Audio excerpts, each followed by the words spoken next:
Muy buenas noches, ciudadanas y ciudadanos. Estoy resfriado como no se lo pueden imaginar.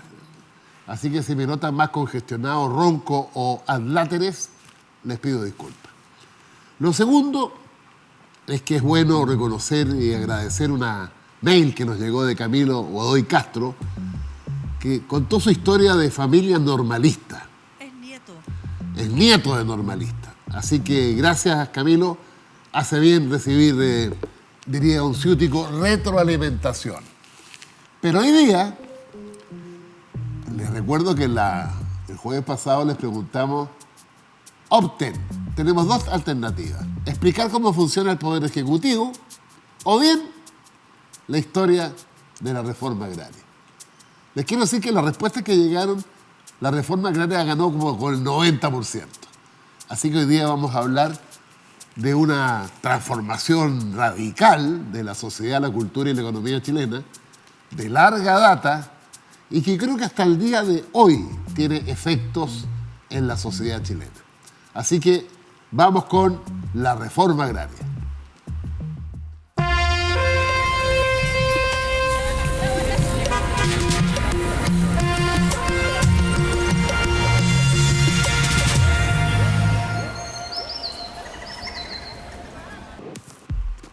Bueno, ciudadanos, voy a intentar acotar. La propiedad de la tierra, en América Latina, pero hablemos de Chile, su origen está en la conquista y en la colonia.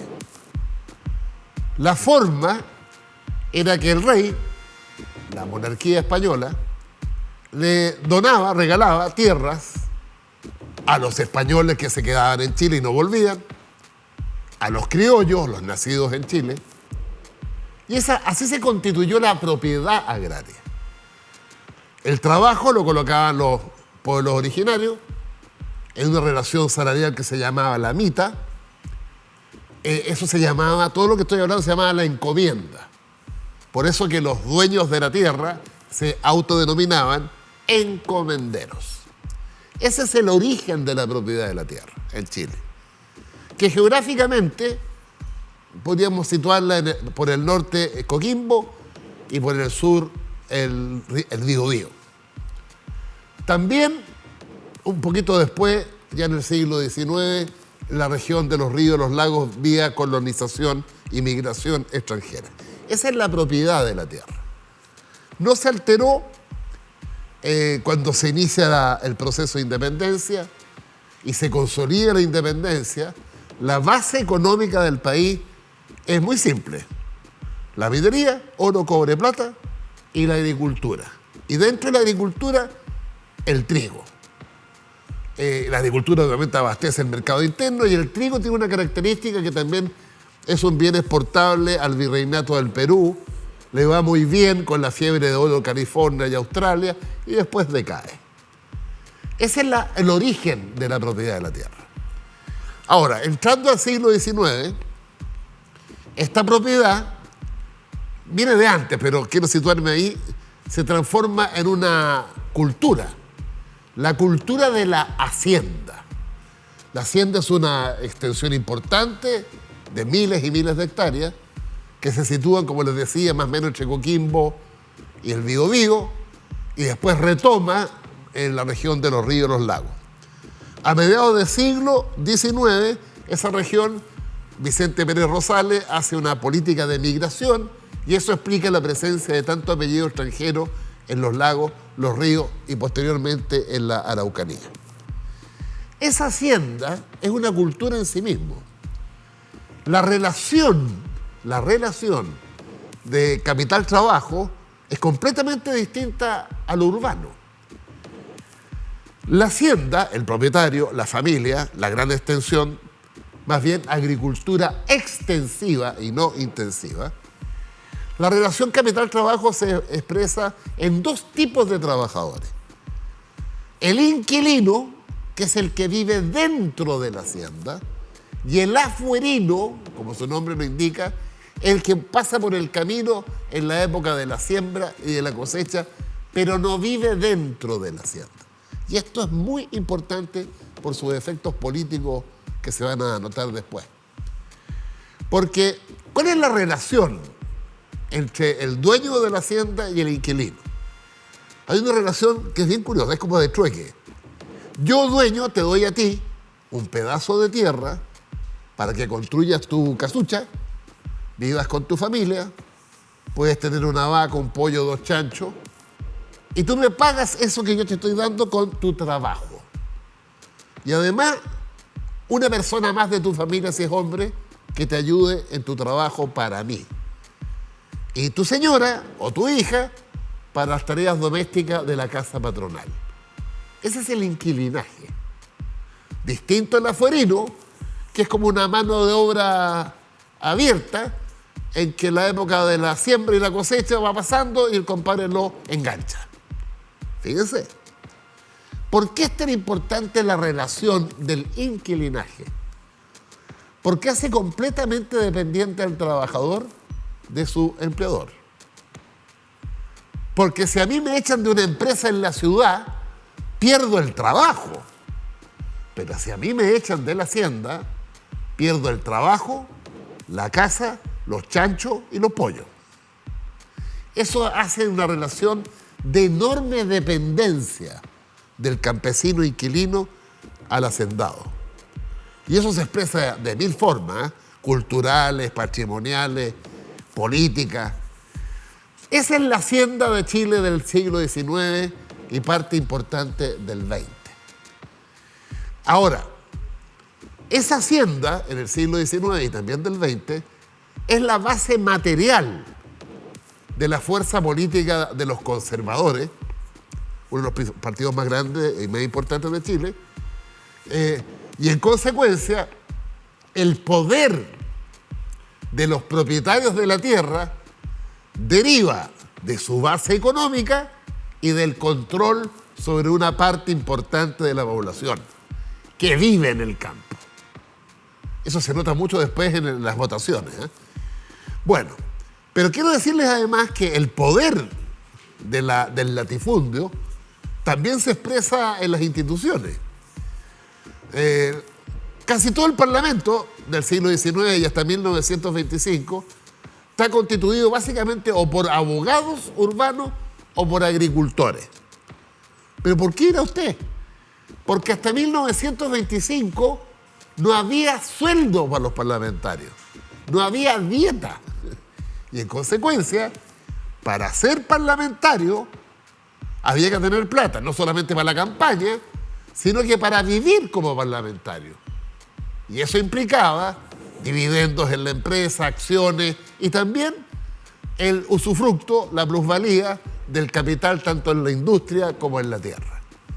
Recién en 1925 se planteó, en un muy mal momento para esa historia, la necesidad de democratizar el acceso al Parlamento por la vía que el diputado o el senador tuviera una remuneración que no dependiera de su capital o de sus negocios. Este poder es que la primera organización patronal en Chile, la primera, es la Sociedad Nacional de Agricultura, precisamente la que agrupaba a los grandes dueños de la hacienda. Fíjense la fecha, 1834. Es la primera organización, hoy día está dentro de la Confederación de la Producción del Comercio, son 6 ramas, pero la más antigua, la más tradicional, la Sociedad Nacional de Agricultura. A más importante, ¿dónde se emitieron los bandos del 11 de septiembre? ¿Desde qué radio salieron los bandos, el 1, el 2, el 3 y el 4 y el 5? De la radio de la Sociedad Nacional de Agricultura. Bueno, eso es siglo XIX, principios del XX. Ciudadano, dígame. La iglesia es aliada del latifundio, una iglesia que es preconciliar, una iglesia muy vinculada al mundo político de derecha, una iglesia, y particularmente al mundo conservador, porque hay que rescatar que en la derecha chilena de esa época, para ser liberal podrías ser católico o no católico, laico. Pero para ser conservador, tu requisito esencial era ser católico. Y en la hacienda se produce una sintonía entre el propietario, las redes de alrededor de la hacienda, el retén de carabineros y sobre todo el cura párroco. Y por eso que en las grandes haciendas también tenían una capilla, donde la misa para los patrones, la familia y los campesinos eran los domingos a las 12.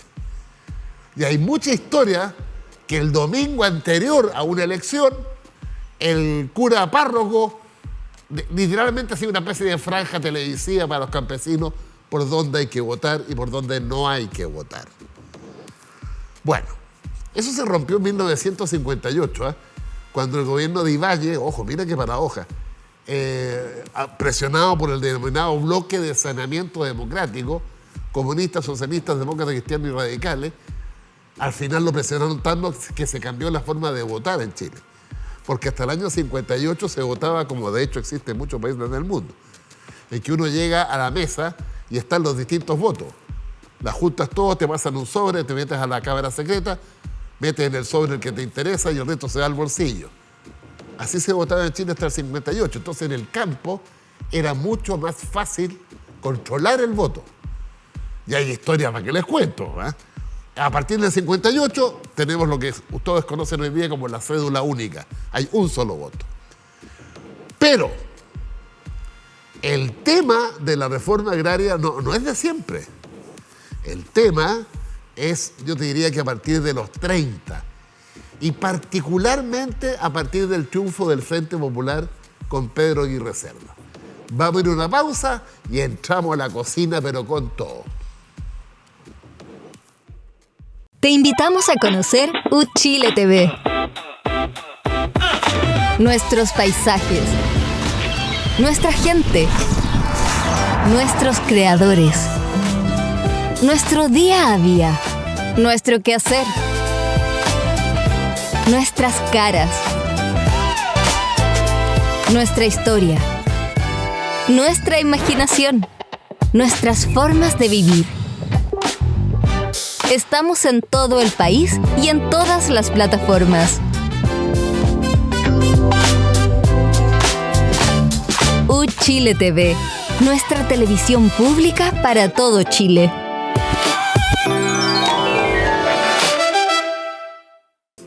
Bueno, para abordar este tema en 15 minutos, imagínense. Pero voy a poner hitos. La primera vez que se empieza a discutir el tema agrícola no es la propiedad, es la sindicalización campesina. Rayo Guanazuma, Frente Popular en su programa está. Sin embargo, el Frente Popular quiere también crear la Corfo, base de la industrialización. Y la derecha negocia con el Frente Popular que si quiere los votos para crear la Corfo, se olvide de la legislación agraria. Porque el mundo sindical está organizado en torno a la ciudad, a los puertos, a las salitreras, pero muy, muy marginal en el mundo agrario, entre otros por el control del latifundio. De tal manera que se hace una legislación que duró hasta 1967. Había legislación para los campesinos, pero no servía de nada. Porque esa ley permitía, los sindicatos sí, pero por fondo, mínimo 25. De esos 25, a lo menos 10 tenían que saber leer y escribir. Se acabó. Resultado de esa legislación, en 1967, Frei Montalva, entre 2.000 y 3.000 campesinos sindicalizados. O sea, la nada misma. Mire, voy a seguir con este tema. Cuando Frei Montalva envía la ley de sindicalización campesina en paralelo a la profundización de la reforma agraria, al cambiar las condiciones, cambia la historia. El sindicato puede ser a nivel comunal. Con eso bastó. Y escúchenme bien, ciudadanos. Pasamos de los 3.000 campesinos organizados en 1967 a 114.000 en 1970 y a 280.000 el 10 de septiembre del 73. Con unas enormes confederaciones Triunfo Campesino, Sargento Candelaria, Libertad y La Ranquil, que agrupaba al mundo campesino de la izquierda. Fíjese. Pero en paralelo, a partir de los 50, y con Allende candidato, la primera, la segunda y la tercera vez, empieza el tema de la propiedad de la tierra. Te quería interrumpir solo para entender, ¿se estaba logrando lo que se quería lograr con la reforma agraria? No, que no hay reforma agraria todavía. Lo que pasa es que, mira, en la década pasan las siguientes cosas que convergen. Eso es lo que quiero entender. El primer Ciudadano. dato, la izquierda chilena y el nuevo centro reformista, que es la democracia cristiana, colocan en sus programas la necesidad de una mejor distribución de la tierra. No es de siempre, es de los 50, de ahí para adelante. Pero, ¿qué ayuda a eso? Mira la paradoja. El triunfo de la Revolución Cubana, el 1 de enero de 1959, asusta a los norteamericanos. Y gobierna John Fitzgerald Kennedy, un demócrata, una especie como de Obama. ¿Y qué hace, o qué piensa Kennedy? Que hay que evitar otros Fideles Castro. Y para evitar otros comandantes Che Guevara, hay que hacer una cosa más justa en América Latina. Y uno de los elementos de justicia es redistribuir mejor la tierra. En consecuencia, Kennedy levanta un programa que se llamó Alianza para el Progreso, mucha plata, pero le dice a Alessandri, gobernante de derecha, si usted quiere platita, tiene que hacerme la reforma agraria. Y además Alessandri está muy angustiado porque le toca el terremoto de 1960. Y en consecuencia requiere más plata que nunca. Y por eso la paradoja es que la primera ley de reforma agraria en Chile no la hizo ni el presidente Allende ni el presidente Frei. La hizo el presidente de derecha, Jorge Alessandri Rodríguez. Pero como no podía expropiarle la tierra a sus electores, lo que hizo muy inteligente esa primera ley de reforma agraria es que entregó tierras fiscales a los campesinos, muy poco además. Por eso que la izquierda colocó a esa reforma, muy de nosotros los chilenos, la reforma del macetero, entendiendo por macetero una cosa chiquitita. Pero después viene la ola que tiene dos elementos. Uno, redistribución del poder y la tierra, pero también un elemento económico. Escúchenme bien. Desde Aguirre Cerda se instala en Chile un modelo de ISI, industrialización vía sustitución de importaciones. El motor de la economía es la demanda interna, pero los técnicos y economistas se encuentran en esa dimensión que la demanda interna tiene buenos problemas, somos pocos. La plata está concentrada, igual que ahora. Pero además hay un universo que no participa en la demanda interna, que es el campesinado. Porque la relación no es salarial, ya les dije, el trueque. En consecuencia, desde el punto de vista del modelo económico, era imprescindible que el campesino se le pagara en billete para que con ese billete fuera a comprar la cocina al pueblo. Porque no iba a comprar la cocina llevando 2 pollos. Esa es una dimensión. Y la otra, muy importante, es quitarle la base de poder político, social y cultural a la minoría propietaria de la hacienda. En consecuencia, esos dos elementos llevan al proceso de reforma agraria. La de Frei Montalva empieza con Alessandri, pero la de Alessandri era muy pequeño. Y logra, el año 67, a través del senador Patricio Elwin, la modificación del artículo 10 de la Constitución de 1925. Artículo que al ser cambiado permitía que la expropiación fuera más rápida. ¿Qué se expropia?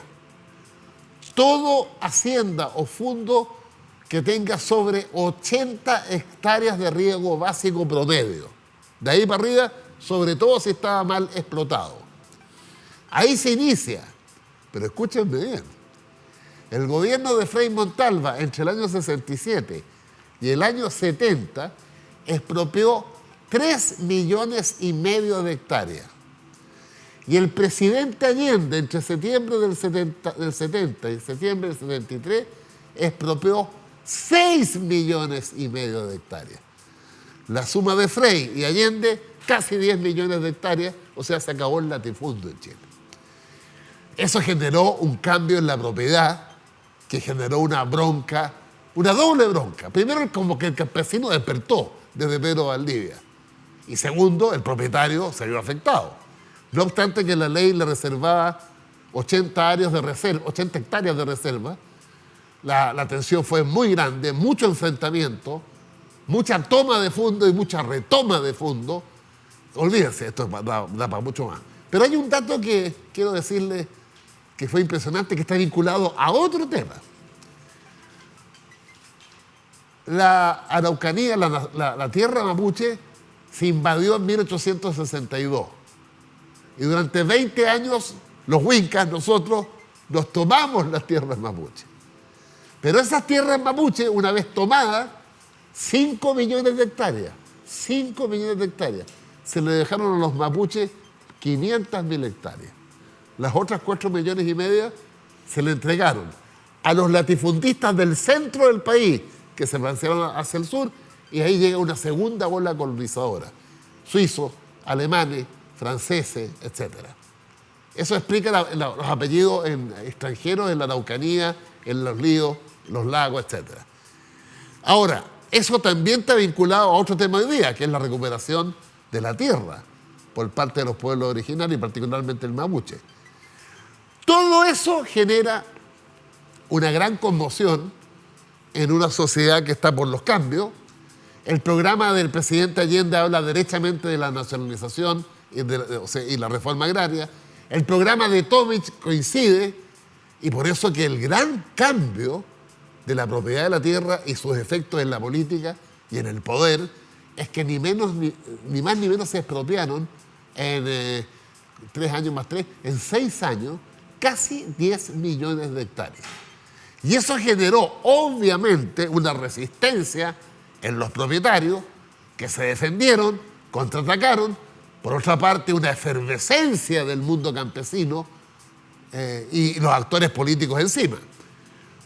Obviamente el Partido Comunista, el Partido Socialista y sobre todo el MIR eran actores fundamentales en la reivindicación campesina, en la democracia cristiana desde su lógica de la reforma agraria, y la derecha defendiendo, obviamente, la propiedad privada de la tierra.